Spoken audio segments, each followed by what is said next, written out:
അതെ, നമുക്കൊരു കല്യാണത്തിന് പോയാലോ? നല്ല അടിപൊളി ആംബിയൻസിലുള്ള കല്യാണമാണ്. നമ്മുടെ സുൽത്താൻ ബത്തേരി സപ്ത റിസോർട്ടിൽ വെച്ചിട്ടാണ് ട്ടോ കല്യാണം നടക്കുന്നത്. എൻ്റെ ഒരു ഫ്രണ്ടിൻ്റെ കല്യാണത്തിനാണ് ഈ പോകുന്നത്. കല്യാണ ചെക്കനും കല്യാണ പെണ്ണും എൻ്റെ ഫ്രണ്ട്സാണ്. വയനാട്ടിലെ സുൽത്താൻ ബത്തേരിയിലെ സപ്ത റിസോർട്ടിൽ വെച്ചിട്ടാണ് ട്ടോ കല്യാണം നടക്കുന്നത്. PS ഇവന്റ്സിലെ ഷഹീറിൻ്റെ കല്യാണത്തിനാണ് ട്ടോ പോകുന്നത്. വയനാട്ടിലെ തന്നെ നമ്പർ 1 ഇവന്റ് മാനേജ്മെന്റ് ആയിട്ട് PS ഇവന്റേഴ്സിൻ്റെ കല്യാണത്തിന് പോയിട്ടില്ലായിരുന്നെങ്കിൽ അത് ഭയങ്കര മിസ്സിങ് തന്നെ ആയേനെ ട്ടോ. പക്ഷേ നല്ല അടിപൊളി വെൽക്കംസ് ഒക്കെ ആയിരുന്നു ട്ടോ. കയറി ചെന്നപ്പോൾ തന്നെ എന്താ പറയുക, വേറെ ഏതോ ലോകത്തെത്തിയ ഒരു ഫീലിങ്സ് ആയിരുന്നു. നല്ല റെഡ് പൂക്കളും കാര്യങ്ങളും കൊണ്ട് നല്ല അടിപൊളിയായിട്ടുണ്ടായിരുന്നു കേട്ടോ.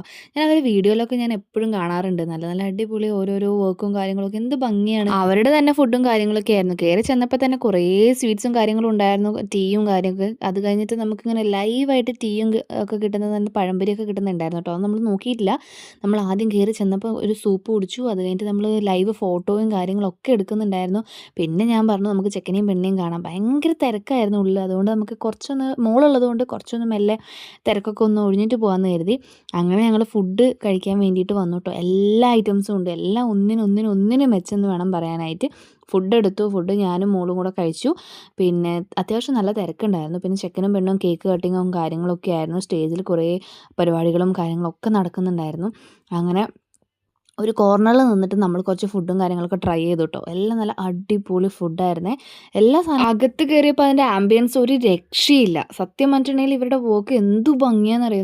നമ്മുടെ ഡ്രീം മാരേജ് തന്നെയാണ് ശരിക്കും പറഞ്ഞാൽ ഇവർ ഒരുക്കി തരുന്നത്. ഒരു രക്ഷയില്ല. അതേപോലെ തന്നെ സൈഡിൽ മൊജിറ്റോസും കാര്യങ്ങളും അതേപോലെ ഉപ്പിലിട്ടതൊക്കെ ഉണ്ടായിരുന്നു. അപ്പോൾ കുറച്ച് കഴിച്ചിട്ട് നമ്മൾ പുറത്തിറങ്ങി. അത് കഴിഞ്ഞിട്ട് ഞാൻ കഴിച്ചാലേ എനിക്ക് അഖിലേട്ടന് കഴിക്കാൻ പറ്റുള്ളൂ. അങ്ങനെ അഖിലേട്ടനും കുറച്ച് ഫുഡും കാര്യങ്ങളൊക്കെ കഴിച്ചു. അഖിലേട്ടൻ അതിൻ്റെ ഫുഡിൻ്റെ കാര്യമൊക്കെ പറയായിരുന്നു കേട്ടോ. സൂപ്പർ ഫുഡായിരുന്നു. എല്ലാ ഐറ്റംസും ഉണ്ടായിരുന്നു. അപ്പോൾ ഇവരുടെ കാറ്ററിംഗ് സർവീസും അടിപൊളി സർവീസാണ് കേട്ടോ. അതേപോലെ തന്നെ കുനാഫയും സ്വീറ്റ്സും കാര്യങ്ങളൊക്കെ ഉണ്ടായിരുന്നു. നമ്മളധികം സ്വീറ്റ്സും കാര്യങ്ങളൊക്കെ നിർത്തി വെച്ചത് കൊണ്ട് അഖിലേട്ടൻ എന്നെ അതൊന്നും കഴിക്കാൻ സമ്മതിച്ചില്ല. കാരണം എന്താണെന്ന് വെച്ചിട്ടുണ്ടെങ്കിൽ ഇപ്പോൾ സ്വീറ്റ്സും ഇപ്പോൾ ഷുഗർ കട്ടാണ്. അപ്പോൾ എന്നാലും ഞാൻ വല്ലപ്പോഴും കൊതി തോന്നുമ്പോൾ ഒന്ന് കഴിക്കും. പക്ഷേ ഞാൻ ഇതിന് സമ്മതിച്ചില്ല കേട്ടോ. അതൊക്കെ കഴിഞ്ഞ് നമ്മളതൊക്കെ ഇറങ്ങി. ചെക്കനെയും പെണ്ണിനെയും നമുക്ക് നേരിട്ടും കാണാൻ പറ്റില്ല. കുറച്ച് തിരക്കായിപ്പോയി. പിന്നെ നമ്മൾ മോള് വാശി പിടിക്കുന്നതുകൊണ്ട് നമുക്കും വേഗം ഇറങ്ങേണ്ടി വന്നു. പിന്നെ ബാക്കി എല്ലാവരെയും കണ്ട്, കൂടെ വർക്ക് ചെയ്തവരെയും എല്ലാവരെയും കണ്ട് എല്ലാവരോടും ടാറ്റ ബേബിയൊക്കെ പറഞ്ഞ് ഞങ്ങൾ ഇറങ്ങി ഗൈസ്. അപ്പോൾ അത്രയേ ഉള്ളൂ. നല്ല അടിപൊളി കല്യാണമായിരുന്നു. ഇവരുടെ ഇവൻറ്റ് മാനേജ്മെൻറ്റ് ഒരു രക്ഷയില്ല. അപ്പോൾ അടുത്ത വീഡിയോ വേഗം വരാൻ. Tata bye bye.